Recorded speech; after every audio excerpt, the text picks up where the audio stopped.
Muy buenos días, bendiciones a toda la gente allá en sus hogares, trabajos, en la calle, de viaje, en donde sea que nos estén escuchando. Te saluda el pastor Alejandro. Nadie por iniciativa propia oraría ni ayunaría. Dice la Biblia que todo es por el Espíritu que pone el deseo en el corazón. Amén. Nosotros simplemente nos rendimos a la influencia de Dios y eso es ser guiados y completamente gobernados por el Espíritu Santo. La gente a veces dice, no, ¿cómo yo podría orar tanto? O ¿cómo yo puedo ayunar? Y no tengo el deseo. Y es que sencillamente hay algo que obstruye el río de Dios. Y eso se llama pecado. Eso se llama un hábito desagradable a Dios, pecado. Y hoy voy a hablar un poquito acerca de esto. Y vamos a hablar de este tema que te he prometido por muchas veces. Y el tema es, no le echemos toda la culpa a Adán. Así que cuando la gente se libera del pecado, es como que saca la piedra o el dique o ese pedazo de cemento que impide el fluir del río.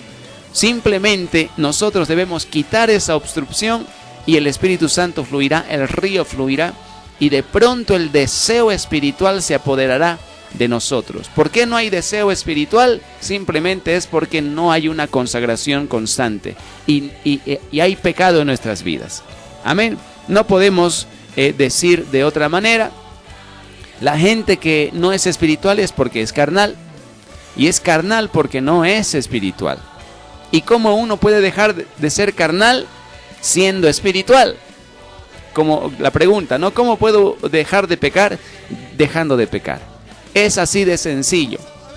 Es así de sencillo. No va a venir Dios con una varita mágica y te va a poner en ti. De pronto al día siguiente te levantas y ya no quieres pecar. No, debes dejar de pecar. ¿Por qué? Porque empiezas a obedecer la ley de Dios. Se deja de pecar cuando se deja de desobedecer. Se deja de pecar cuando uno saca el orgullo de la vida, saca la altivez, ese espíritu independiente que quiere hacer de uno su propia voluntad.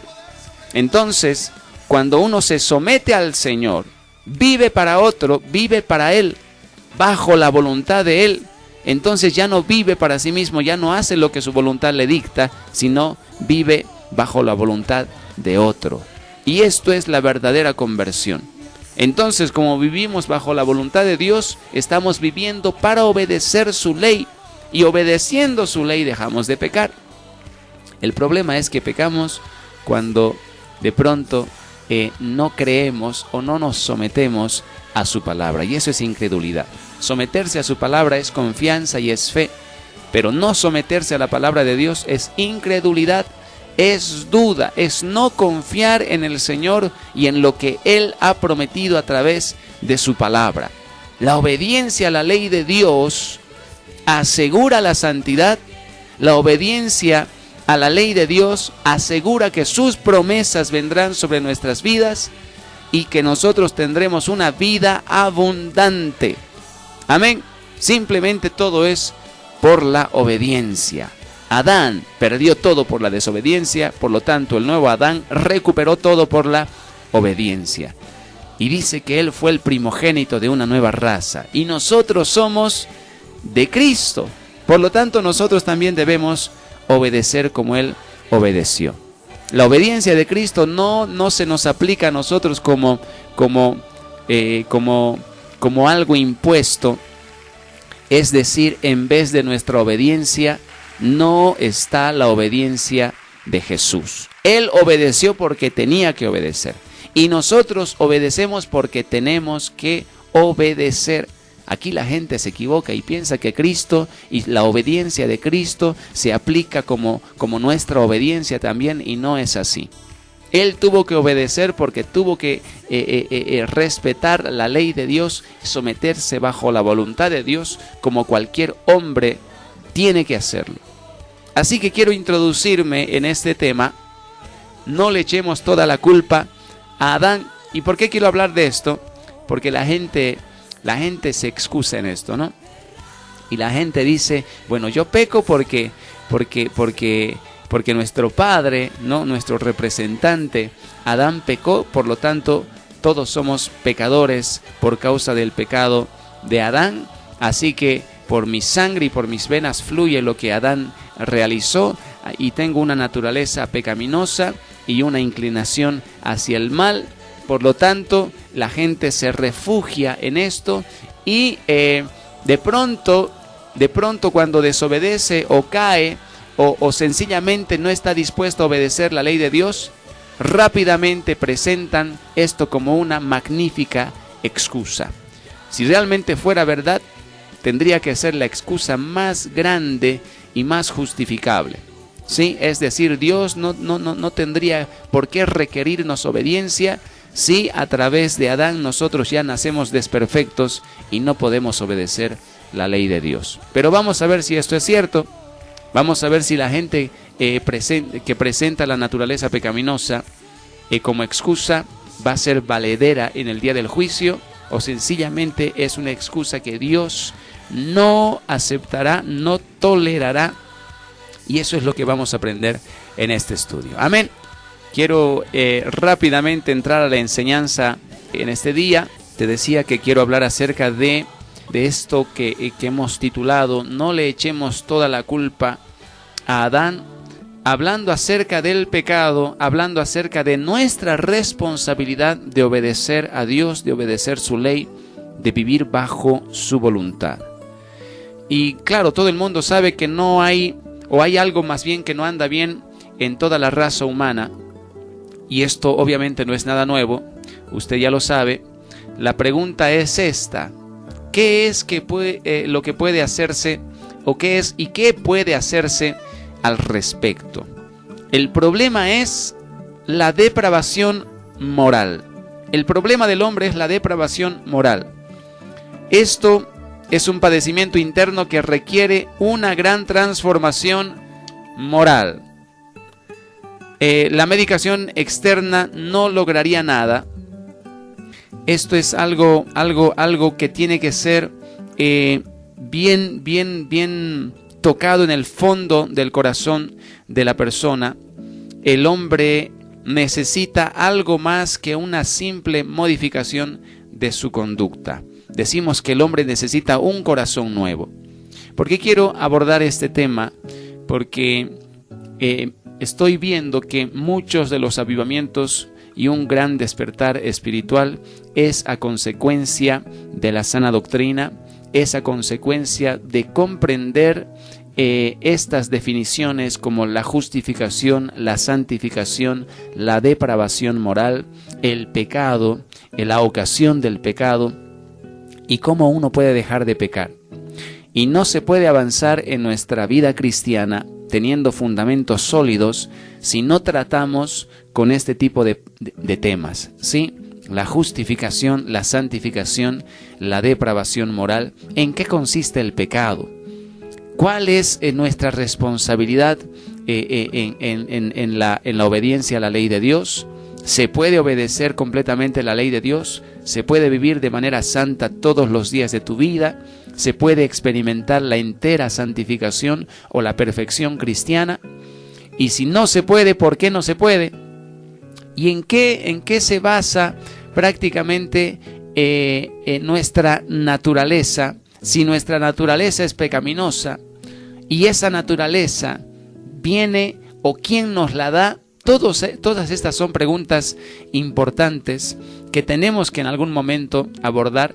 Y yo he visto que muchos grandes siervos de Dios que han producido grandes avivamientos, y te estoy hablando de aquellos que han tenido repercusiones increíbles y profundas en la sociedad y se han mantenido por muchos años y por mucho tiempo. Este tipo de personas tenía una teología muy sana, una teología muy pura. Su predicación realmente llamaba al arrepentimiento de la gente. La gente se sentía responsable por haber vivido toda una vida dándole la espalda a Dios, por haber pisoteado la ley de Dios, y tenían una responsabilidad personal.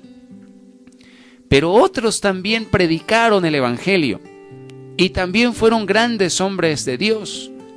pero tal vez haciendo un estudio muy profundo del resultado, no solamente en vida, sino después de que ellos partieron a la presencia de Dios, es decir, dejaron un legado en base a escritos, en base a enseñanzas, conferencias, libros, etc. ¿Cómo es que no llegaron a tener tan buenos resultados como estos otros de los cuales te estoy hablando, que han tenido tal vez una teología mucho más firme y mucho más basada en la Escritura? Amén. Obviamente no puede haber una teología que no esté basada en la Escritura, pero la Escritura debe ser correctamente interpretada. Y a mí me gusta mucho leer acerca de grandes hombres de Dios y grandes mujeres de Dios que marcaron la historia, que escribieron la historia. Hombres y mujeres de Dios que trajeron transformaciones profundas en las ciudades o países donde ellos vivían, incluso no extendiéndose, por ejemplo, en el caso del avivamiento metodista o en el caso del avivamiento en Estados Unidos, extendiéndose mucho más allá de sus fronteras. Así que es muy importante entender este tipo de fundamentos de la palabra de Dios y comprender y tener una teología sana o tener una enseñanza o doctrina sana, porque de lo que está en nuestra mente, de lo que nosotros aceptamos como verdades absolutas, de eso depende también el transcurso de nuestra vida, el resultado óptimo o el poco resultado que vamos a tener, el éxito en nuestra tarea o nuestro fracaso en la tarea. ¿Cuál es la tarea? Obviamente la tarea es llenar esta tierra del Evangelio de Cristo. Obviamente nuestra tarea es convertir las almas de los hombres, y tener éxito en eso depende mucho de lo que está en nuestra mente, de lo que está en nuestro corazón, de los principios y de esas convicciones. Estos grandes hombres de Dios salieron después de haber conocido a Jesús, después de haber recibido el poder del Espíritu Santo, el bautismo del Espíritu Santo, salieron con esas convicciones y pudieron predicar con tanta fuerza. Pero ¿qué es lo que predicaban? Ellos predicaban la salvación por gracia, ellos predicaban la justificación, ellos predicaban la santificación, ellos predicaban la perseverancia de los santos, y este tipo de doctrinas que siempre han resurgido en algún tiempo, han traído avivamientos. En otras palabras, volver a este tipo de doctrinas a nosotros nos asegura un despertar en la conciencia de las personas. Muchos podrán decir, bueno, el Evangelio se está predicando en todo el mundo. Y prácticamente Estados Unidos está lleno de televisión y de emisoras de radio, y Europa también, y ahora también en Sudamérica estamos teniendo medios masivos que comparten la palabra de Dios, pero tal vez no tenemos el resultado que tuvieron estos hombres de Dios de la antigüedad. Y te estoy hablando del 1700, del 1800, de los principios del 1900 y de los grandes avivamientos que sucedieron en estas temporadas. Ellos tuvieron resultados maravillosos que repercutieron en la cultura, en la tradición, en la costumbre, en las costumbres de las gentes, de las personas, en la sociedad. Pero hoy en día tal vez tenemos medios masivos. Hoy en día tal vez tenemos el internet, la radio, la televisión, tenemos iglesias por todo lugar, ¿no? Es difícil no encontrar en una avenida una iglesia, o en unas calles una iglesia, o en un barrio una iglesia. Hay iglesias por todo lugar, pero por alguna razón, y yo sé cuál es, no se está teniendo el mismo resultado o el mismo impacto. Las conversiones hoy en día son espurias o son falsas, como se dice, o son a medias. Y no se está produciendo una generación que ame a Dios con toda su fuerza y que se convierta del mundo y abrace este cristianismo. En vez de vivir para el mundo, empiece a vivir para Dios. Se convierta de vivir para sí mismo y vivir y de esto a vivir para Dios. ¿Por qué razón no se está afectando el corazón de las personas en su esencia básica? ¿Cuál es la esencia? el corazón del hombre, la voluntad del hombre, para qué éste vive. Esa es la esencia y eso es lo que toca el verdadero evangelio. Eso es lo que hace, es el cambio profundo que hace el verdadero evangelio. De pronto pone delante de la persona el camino y el curso para poder rendirse a la voluntad de Dios y vivir ya no para sí mismo, sino para Dios. Esto es verdadera conversión. Y eso es de lo que está sufriendo la iglesia en este tiempo. No hay verdaderas conversiones. Simplemente hay seguidores, simplemente hay fans y no de Cristo, sino de personajes, de estrellas de la religión, de cantantes o de predicadores humoristas. Y de pronto llenan las iglesias también porque la ambición de su corazón y la codicia de su corazón les dice que a través de la cruz o a través de Dios van a encontrar sus sueños realizados. Y hay mucha gente hoy en día, lamentablemente hay que decirlo, que solamente van por los beneficios que ofrece esta religión organizada. Porque no podríamos decir cristianismo, sino que es una religión organizada, una religión evangélica. Tanto hemos atacado la religión católica y otras falsas religiones, pero hoy en día se ha levantado una nueva religión, la religión evangélica, que también es fría y muerta como la religión católica, que no está llevando almas al cielo.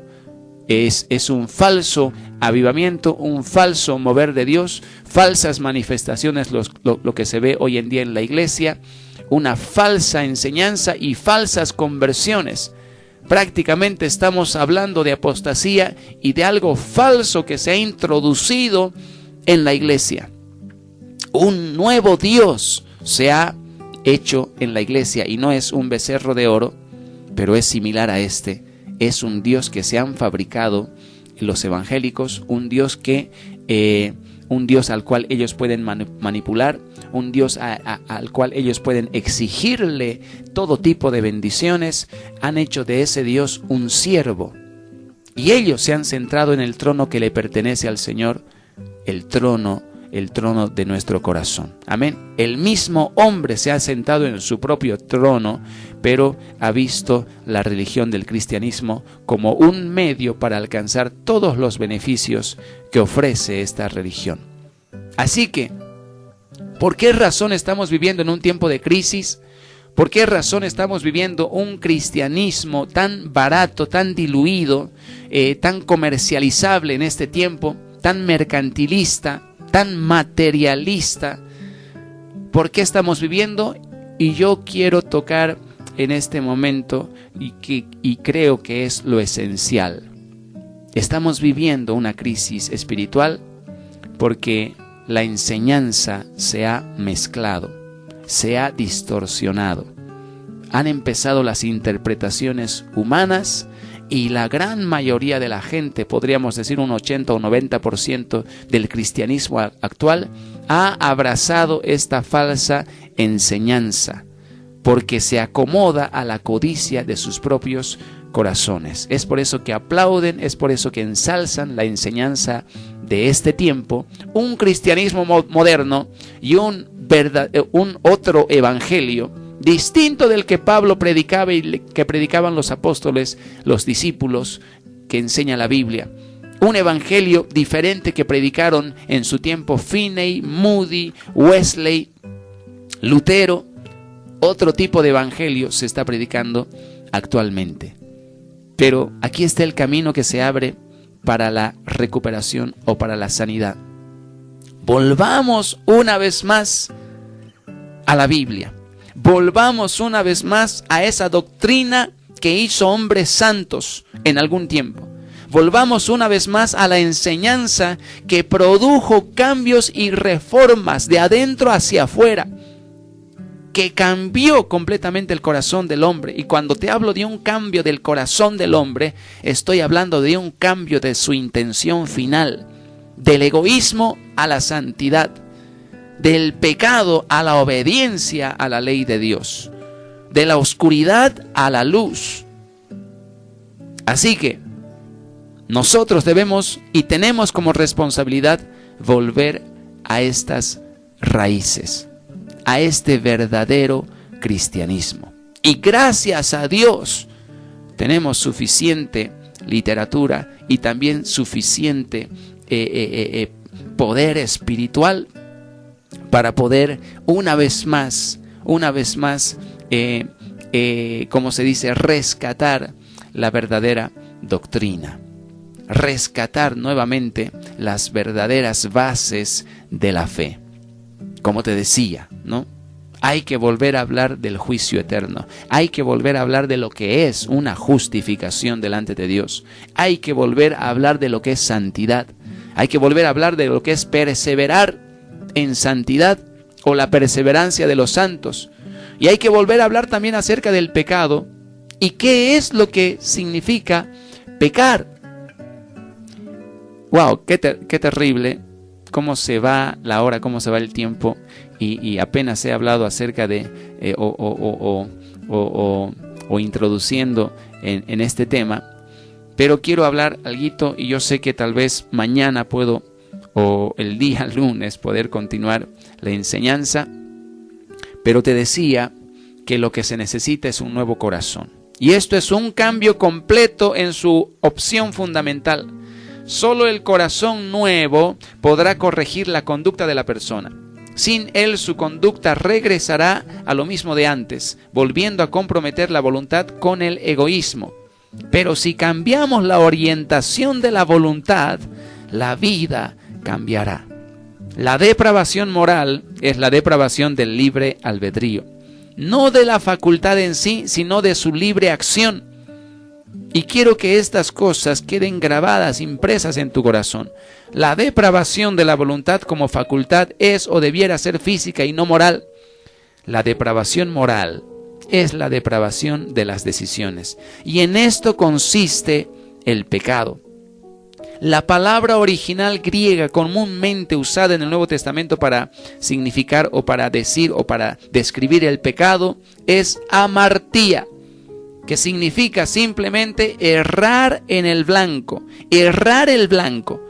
Dicho en términos equivalentes, el pecado consiste simplemente en apuntar al blanco equivocado, es decir, tomar un camino equivocado, ir en dirección opuesta, esforzarse hacia la meta que no corresponde, vivir con una meta errónea. Eso es pecado. Pero la virtud es vivir para Dios. El pecado es vivir para sí mismo. Y recordemos que todas las elecciones de medios se hacen con el propósito de lograr el fin escogido. En consecuencia, el carácter del fin determina el carácter de los medios. Y esto es muy contrario a decir el fin justifica los medios, sino que el carácter del fin determina el carácter de los medios. Aquello para lo cual vivimos determina la manera como vamos a vivir y la moralidad de nuestra vida. El motivo del corazón es la base de todo. El motivo del corazón es la base de todo, porque es la razón por la cual lo hacemos todo. De manera que todo el carácter moral de una persona está determinado por aquello para lo cual vive. Si vive para Dios, es moralmente correcta en un 100%. Si vive para sí misma, la persona es moralmente incorrecta en un 100%. Si el yo es la preferencia definitiva del alma, el carácter total del individuo es el egoísmo. Mientras continúe en esta postura egoísta, no hará nada más para agradar a Dios, ni podrá hacerlo. Porque si su motivación fuera la de agradar a Dios, ordenaría toda su vida en conformidad con ello.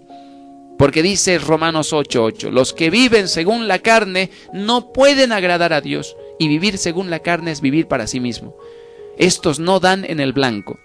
Al aferrarse a un fin incorrecto, todo lo que hacen es incorrecto, egoísta y pecaminoso. Cuando la persona se aferra a un fin incorrecto, todo lo que hace esta persona es también incorrecto, es también egoísta, y en esto consiste el pecado. Eso significa entonces que todo individuo no convertido es total y moralmente depravado. Todo aquel que no tiene a Cristo es total y moralmente depravado. En él no hay ninguna bondad moral real. Conscientemente, no hará nada que sea contrario al propósito final egoísta que lo motiva. Está persiguiendo ese propósito con todo su corazón en conformidad con todo el conocimiento y oportunidad que tiene. Está totalmente entregado a sí mismo y es totalmente culpable. Es por eso que la paga del pecado es la muerte, porque la persona ha decidido vivir para sí misma, complacerse a sí misma, satisfacer sus apetitos pecaminosos, y en eso consiste el egoísmo, y por eso tiene como paga la muerte, porque es un egoísmo concentrado. Entonces, ¿por qué es tan universal el egoísmo y por qué cada uno de nosotros está tan entregado a la complacencia de sí mismo que para salvar a algunos Dios tiene que usar de su persuasión más poderosa a fin de arrebatarnos del egoísmo y ganar nuestro corazón para sí? Dios tuvo que usar su persuasión más poderosa, y esta era entregar a su Hijo a morir en la cruz, a su único Hijo. Y no simplemente lo entregó al sufrimiento, sino lo entregó a la muerte.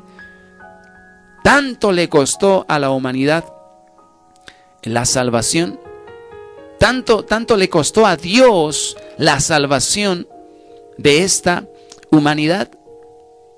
Dios realmente quiso tocar y cambiar el corazón del hombre y afirmar su obediencia a su ley para siempre.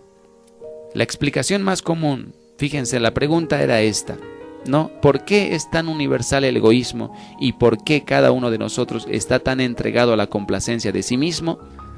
La explicación más común consiste en decir que todos nacimos así, con una naturaleza pecaminosa dentro de nosotros, que anhela el pecado y nos hace cometerlo. O la gente podría tal vez explicarlo de otra manera, pero finalmente va a llegar a esta conclusión.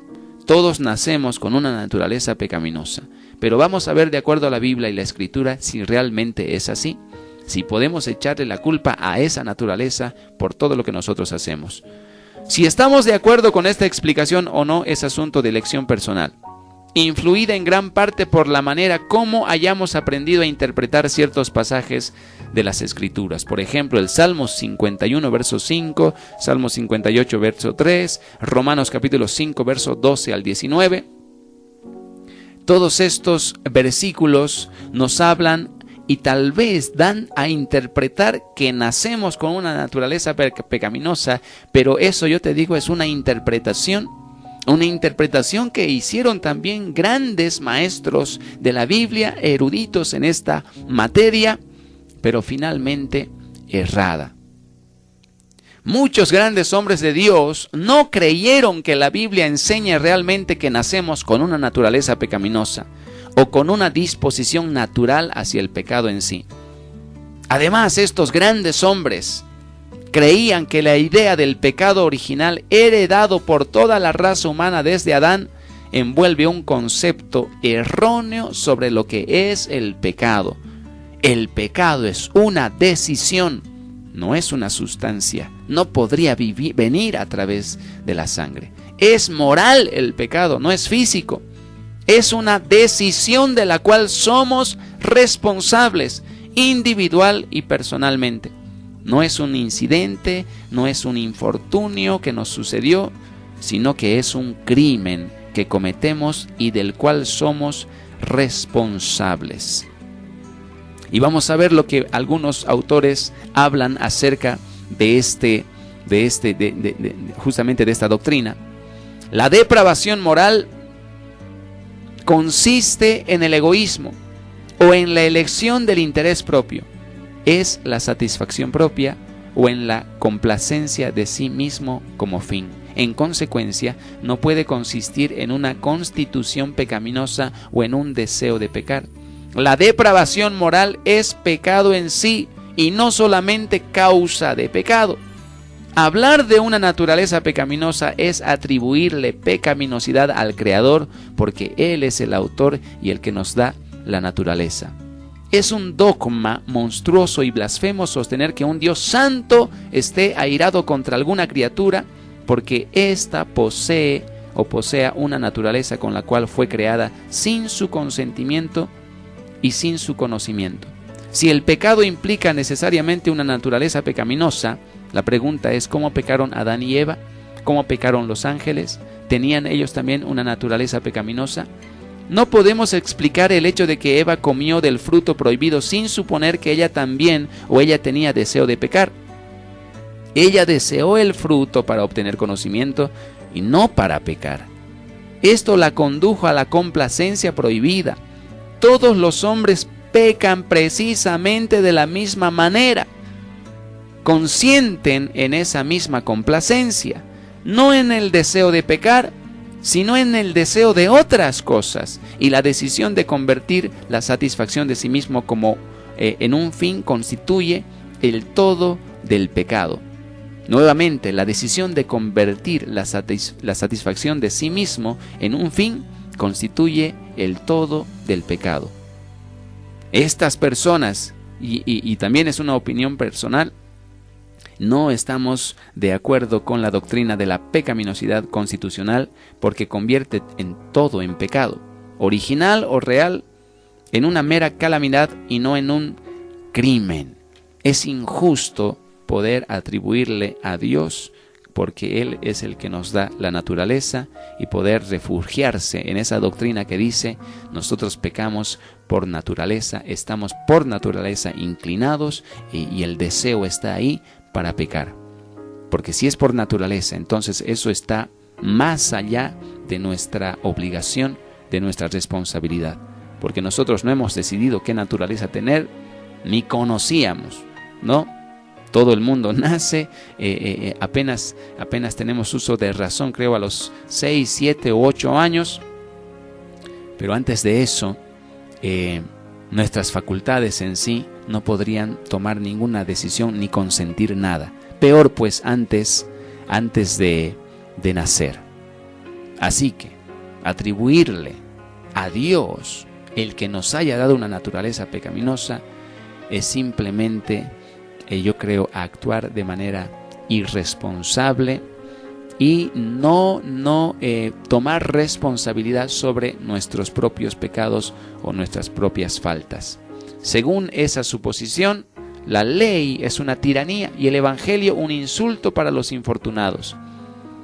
Crearlos con una naturaleza pecaminosa de la cual proceden por la ley de la necesidad las transgresiones reales, y luego enviarlos a la condenación eterna por tener esa naturaleza y por transgredir o por transgresiones inevitables de la ley de Dios, eso es algo imposible de admitir. La Biblia nos revela que el primer pecado de Adán fue en alguna forma la ocasión, la oportunidad, no la causa, no una causa física necesaria de todos los pecados de los hombres. Romanos capítulo 5, verso 18, o mejor dicho 12 al 19, nos habla al respecto.